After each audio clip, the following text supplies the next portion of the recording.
Welcome to our Rajberry Kitchen. Black coffee பண்ண போகிறேன். அதுக்கு ஒரு கிளாஸ் வாட்டர் எடுத்து வச்சுருக்கேன். ஃபில்டர் காஃபி பவுடர் 1 டீஸ்பூன் எடுத்து வச்சுருக்கேன். இஞ்சி தட்டி வச்சுருக்கேன். 2 ஸ்பூன் சுகர் எடுத்து வச்சுருக்கேன். இப்போது தண்ணி ஊற்றிக்கலாம். காஃபி பவுடர் சேர்த்துக்கிறேன். தட்டி வச்ச இஞ்சி, சர்க்கரை சேர்த்துக்கிறேன். மிக்ஸ் பண்ணிக்கோங்க. இஞ்சி வேணும்னா ஆட் பண்ணிக்கோங்க, இல்லைனா ஸ்கிப் பண்ணிவிடுங்க.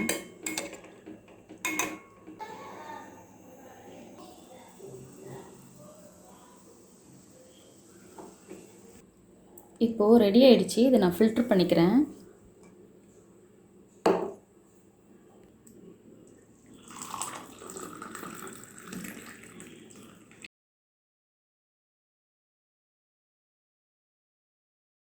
Rajberry Kitchen ஃபாலோ பண்ண மறந்துடாதீங்க.